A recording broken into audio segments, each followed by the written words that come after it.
Dear Dhamma friends, I'm addressing to all of you not as a teacher or a guru, and whatever I say here is not a sermon of any kind actually. I'm just another fellow practitioner like yourself, and trying to share some thoughts and experiences that I have while living a Buddhist life, one could say.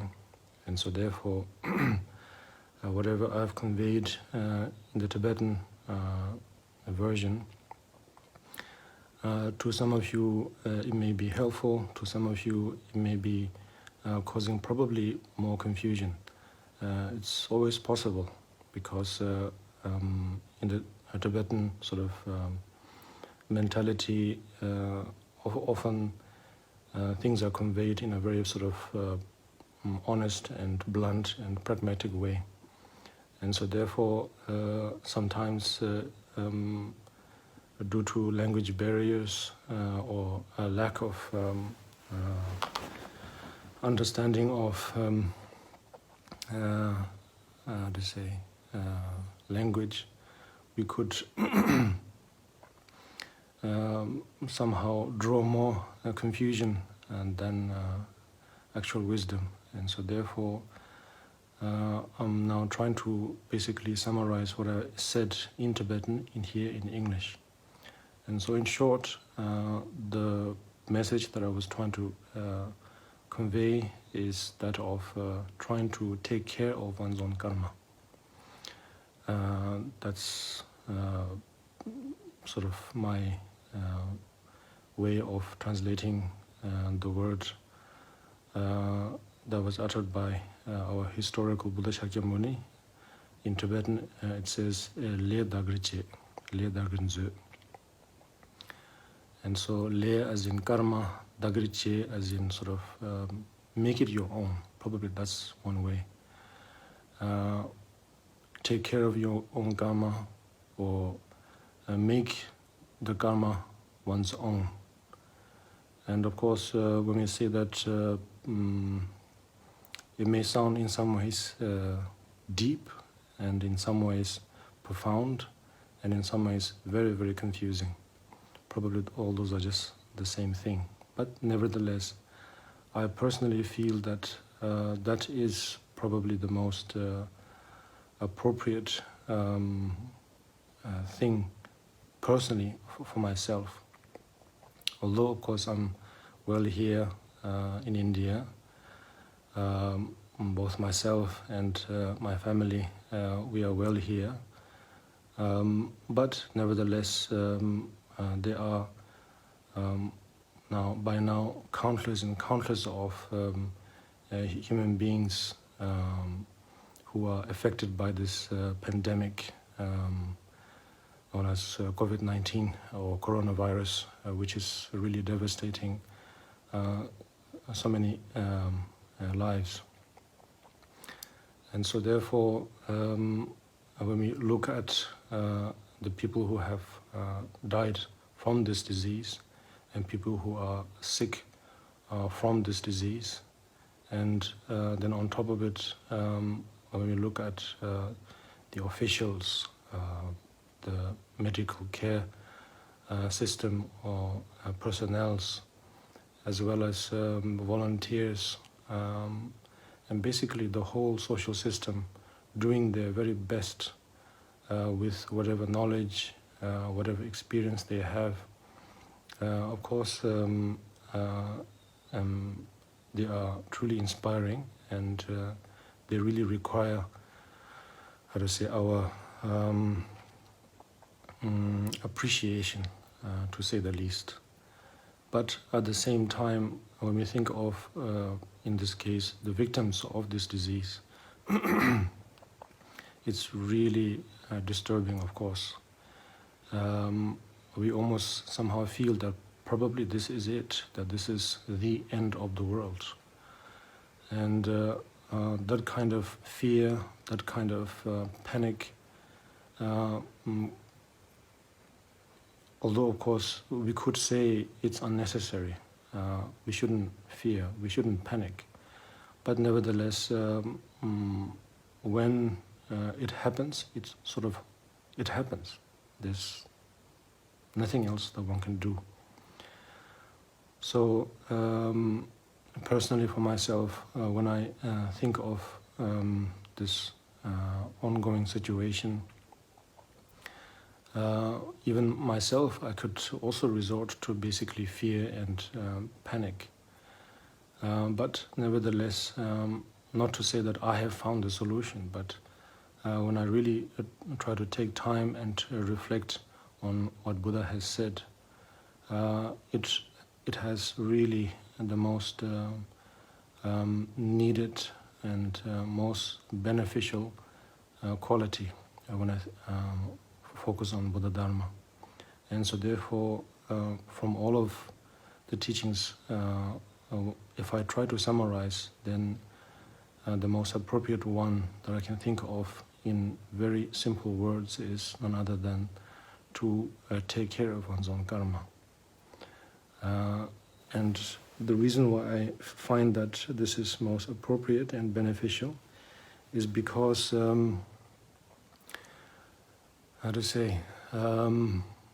we as practitioners, we are supposed to, in a sense of, from a perspective of mission, one could say, that we are supposed to save everyone, that we are supposed to liberate everyone. And so therefore, when we have that kind of mindset, and then on top of it, if we experience and witness, and even ourselves, if we experience, if we, directly succumb to these diseases, then it just sets up an impossible task. And the only solution that we could have is just basically give in to fear. And so therefore, I think, not just that I think, but I really feel from the core of my heart that taking care of one's own karma is really a profound way of dealing with what we are experiencing right now. And so the way I understand taking care of one's own karma is that the moment we are born, or one could say from the beginningless time, but probably something that is easier to grasp and easier to understand and relate is that from the moment we are born,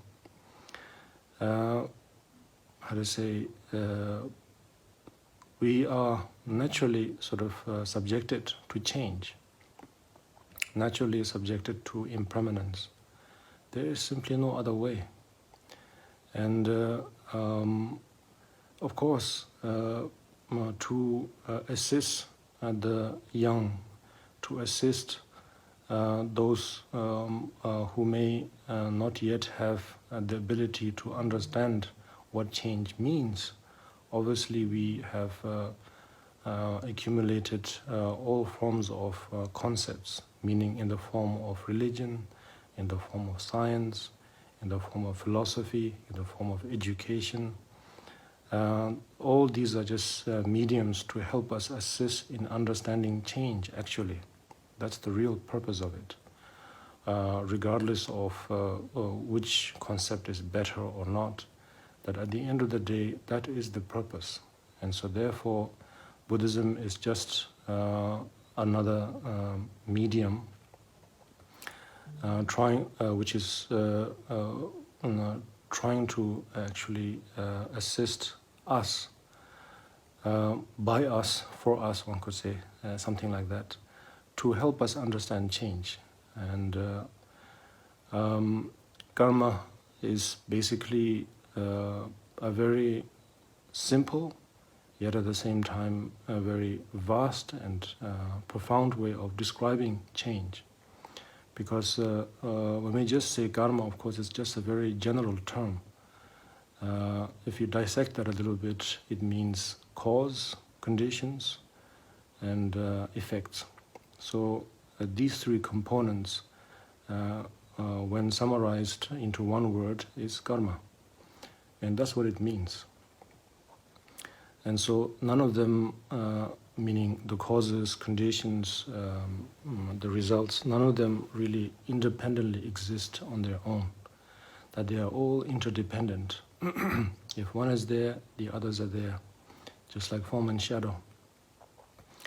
And so therefore, the meaning of taking care of one's own karma means basically observe the karma. Observe how these conditions rise and observe how these conditions fall. Meaning what goes up must come down is another way of describing karma. And so therefore, this precious human existence that we have is one of the greatest platform to help us understand what this change means. And so it's the greatest window, it's the greatest chance, opportunity that we have to understand. Of course, it's very fleeting, simply by the nature that itself is change. Life itself is change. This human existence is change. But nevertheless, it's almost like saying the change, the nature of change itself is offering an opportunity to understand itself. And so therefore, we have been given this opportunity.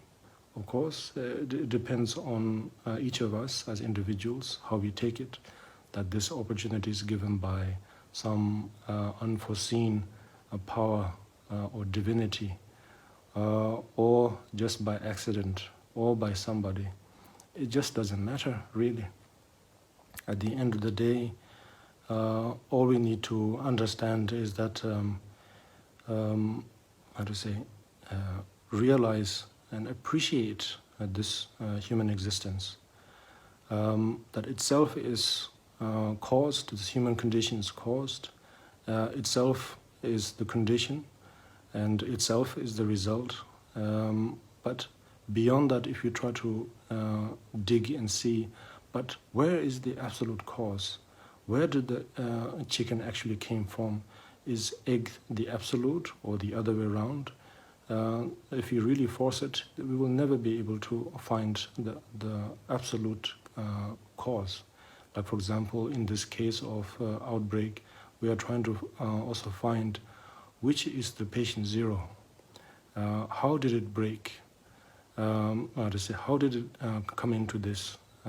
Who is responsible? So we are always trying to find the absolute cause, and it's impossible, because this human existence itself is, appeared in and manifested in such a way that it is naturally subjected to change. And so therefore anything can be a cause, you see. Doesn't necessarily have to be one particular cause. For example, accidents, or the most fearsome thing that we don't want to witness is death, right? And so therefore, simply because of that, we educate the young ones not to do this, not to do that, you must do this, you must do that.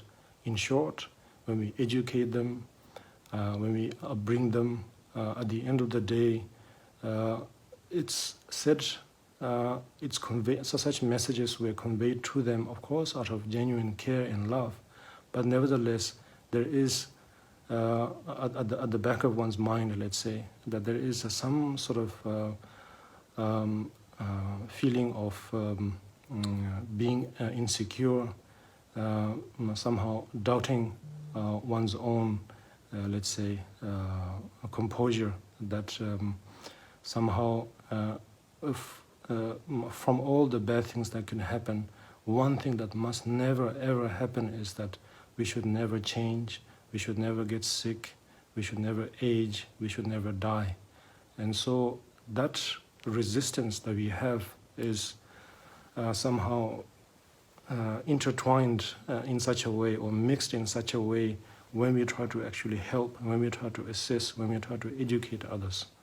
And as a result of it, then although of course pure intentions are conveyed, but no matter how young, how let's say immature children may be, somehow in time they come to realize something on their subconscious level that I think what my parents, what my friends, what my teachers have been telling me is that I must not die, I must not get not fall sick, and so therefore, how to say, this thing that we feel that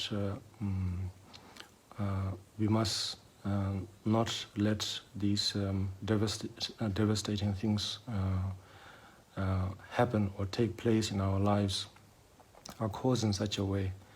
And we will never really be able to understand the absolute cause, simply because we are the change. And anything can actually cause, how to say, aging. Anything can cause us death. And so therefore, really, there is no real sense of guarantee or security, actually. Having said that, of course, that might cause the biggest panic, the biggest fear. But yeah, it's simply, how to say, it's difficult, of course. It's difficult for us to stay composed. But nevertheless, if it makes sense that we have not necessarily a mission or a duty to save the world, but at least if we think from the point of view that we have been given this chance, of course, in the Buddhist way, we would say it's due to the blessings of the Buddhas and Bodhisattvas, and the other component, which is our own merit. The combination of those then gave this opportunity. That's our way of saying it. If that's inspiring, please take it that way. If you feel that it is given by a divinity, you can also take it that way. Even if you feel that this opportunity is given, or not necessarily given, but it just simply happened by accident. If you can find some form of confidence, if you think in that way, it does not matter. Whatever way it works to give us the confidence and the composure to reflect on how change works, how things are caused, how things condition each other, and how the results actually look like. That's all that matters. That's what it means when I say taking care of one's own karma. It doesn't mean that, oh, you have to become responsible, because of course now, particularly in the light of this now outbreak, everyone is encouraging each other by saying, take responsibility, meaning that I would say, do not spread the disease by doing things that are unnecessary, no matter how important they may seem. And that could, that itself, as well as when I say we have, we as a practitioner, we have to take responsibility, those two, well, both of those can be misunderstood, that as if it's you who did it, and so therefore now take responsibility and take the punishment, you know. It's never meant in that way. Taking care of one's own karma simply means, or make the karma your own, means that you are the karma, you are the change, and the world is change. And so you are the same, we are the same. We are not different at all, we are interdependent. And so therefore, the most sensible thing, the most noble thing to do is simply to go with that flow of change.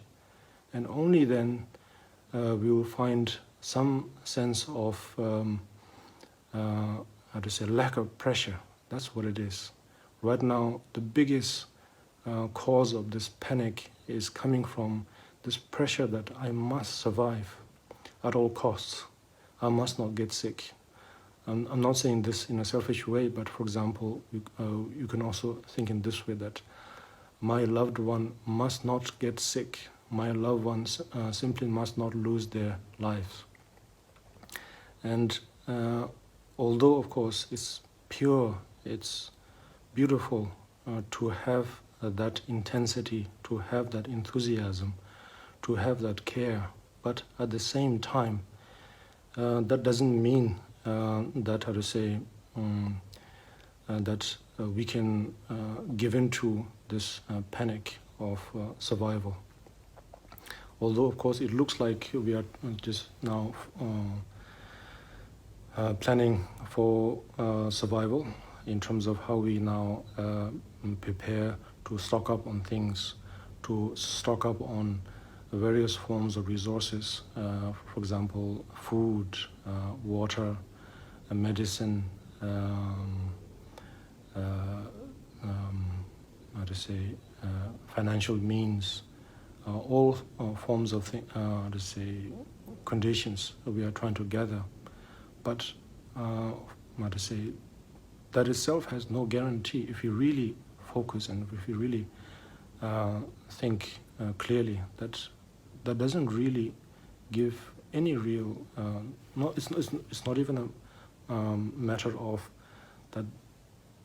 According to this calculation, if we store this much of food or this much of water, this much of medicine, this much of, if we take this much of precaution, that is going to give us this much percentage of survival.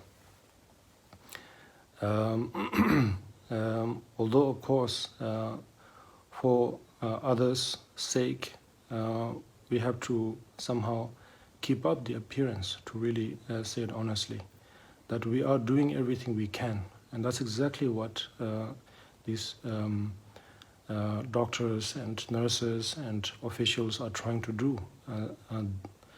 They also understand at the back of their mind that there is no real guarantee, but panic is the worst thing that could happen. And so therefore, in order to ensure that that panic is not created, they are taking all sorts of measures, but they themselves also know that there is no real guarantee for that.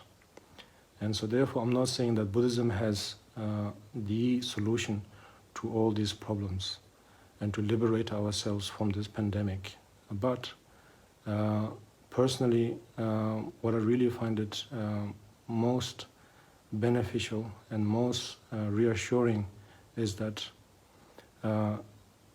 if we take care of our one's own karma, meaning if we observe the change and see that we are the change and this world is the change, everything is simply changing, then it gives us actually extra confidence to actually now provide help, provide care, or taking care of ourselves, that we don't somehow doubt ourselves that yes, of course, I must take care of myself, I must take care of others, but at the same time, we kind of know that this itself is a vicious cycle, but we have no choice, and so we must give in to this. So if you hang on to that, how to say, habit, if you hang on to that fear, if you hang on to that afflictive emotion, then all we will get is just panic after panic, fear after fear, and then it'll amount to nothing.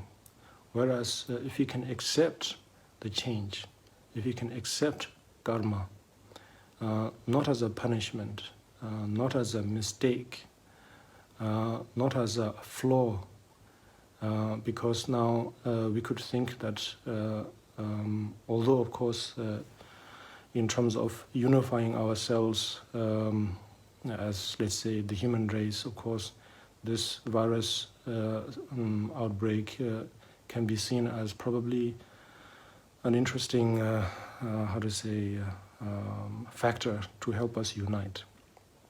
Meaning, whenever a society is formed, often, strangely enough, it always needs some form of opposition, some form of a villain, let's say. And then, by identifying that villain, then under that banner, then we all unite. And in this case, this virus is also doing the same thing, most probably. And so therefore, therefore I say that it's interesting.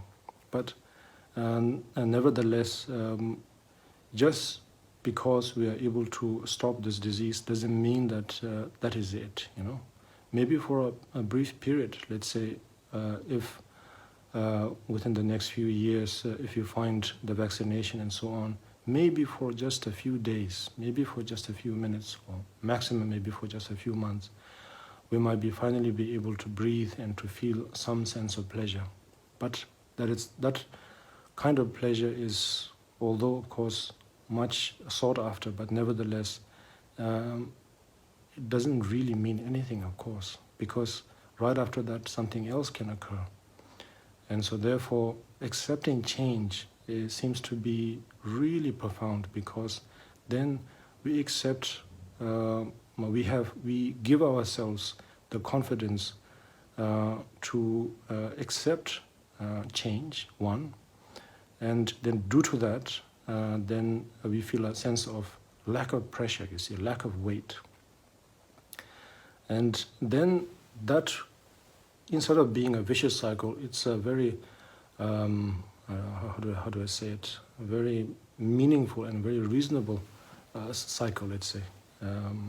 It will start something like that, where then it gives us the confidence to actually go with the change. And while going with the change, then we will be able to give each other confidence also to accept the change. And then now, if you are doctors, if you are nurses, if you are officials, even we will also get the confidence to do whatever we can, even if it means just to now prolong the inevitable, or maybe to stop the disease, or to reduce the fear and panic. Even if all of these just simply means it's a temporary measure, even then we will have the energy and the confidence to be able to perform those tasks. So that's how I think Bodhisattvas and Buddhas actually go about their activities, actually. Because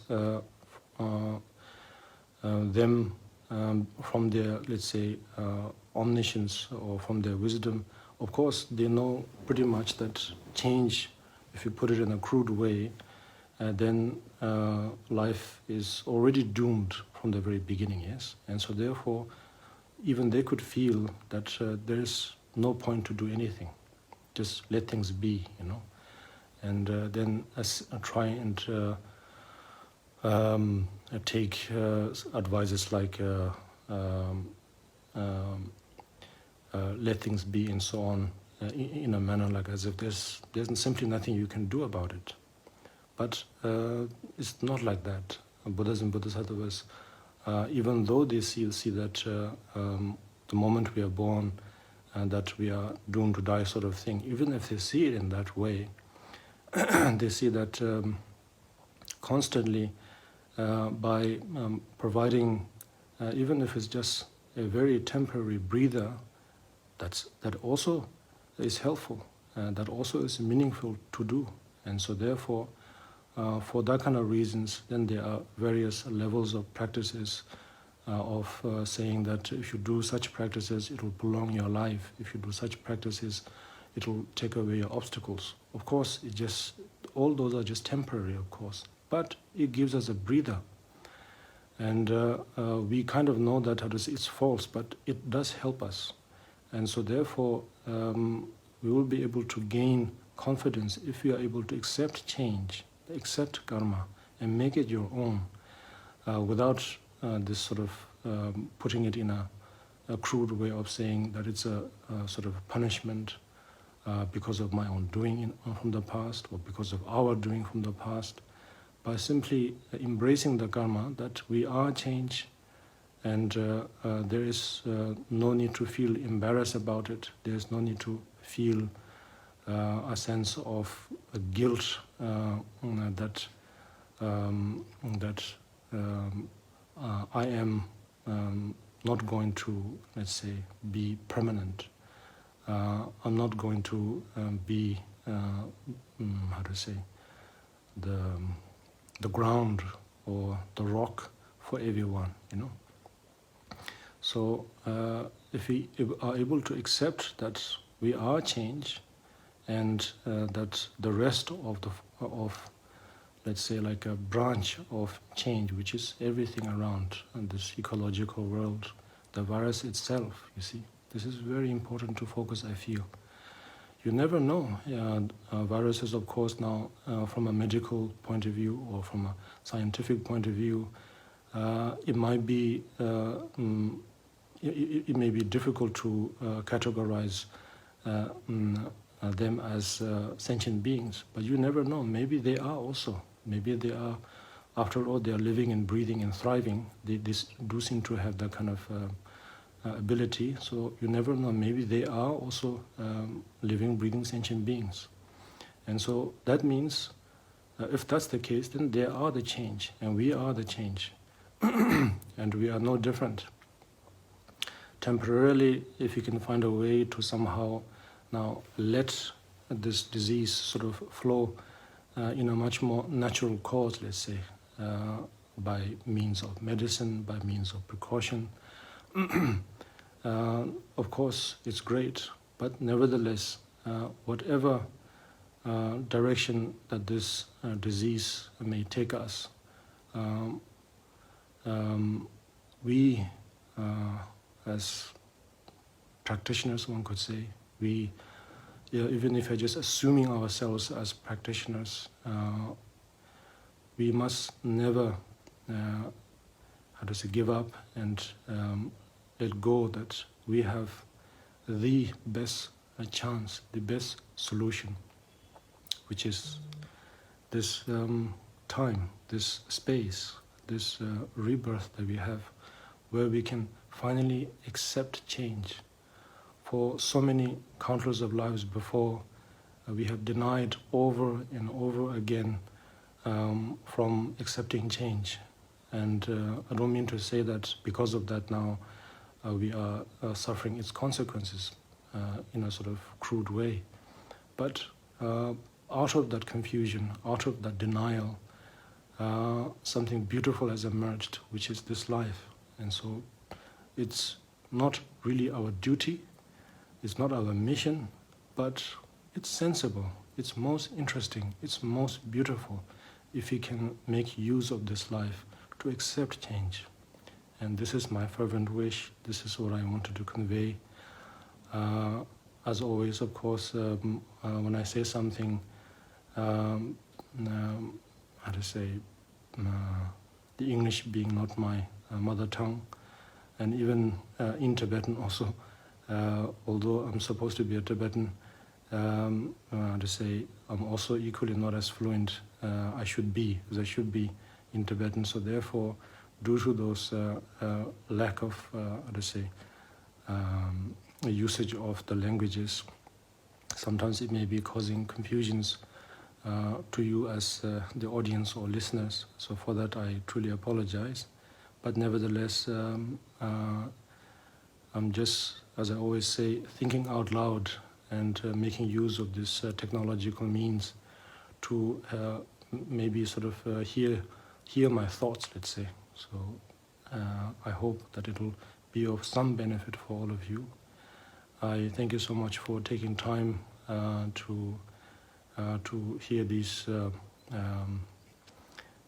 thoughts. And as always, I'm praying for all of us for whatever it's worth. I am doing my best to pray for all of us that not only we will be able to overcome this disease, but that we will be able to actually understand change, understand how things, how things function. So then hopefully I will be able to have the courage to share with you in the near future some of my thoughts like these. Whether they are beneficial or not on a fundamental level, I don't know, but I'll do my best if it helps. But now beside that, then, how to say, while thinking of what I said, if it's meaningful, then now try to, how to say, channel what you understood through our, how to say, our formal practices, or through our formal methods. For example, just earlier I recorded the Cherizik meditation in Tibetan. So means like that, sadhanas, meditational guides, all of these are a channel, a way to help us channel what we deeply understand. And so then I would like to ask all of you, whenever you find time, to meditate. And I always meditate together. So, but I'm sure that when I say that, actually I've always said it in the past, no matter where we are, no matter how far we are from each other, the one moment where we are all together is when we meditate. And so therefore, regardless of distance and time and space, when I'm meditating, then I know that whoever is meditating, we are there together. And so that's the case, I think. Actually, that is the case.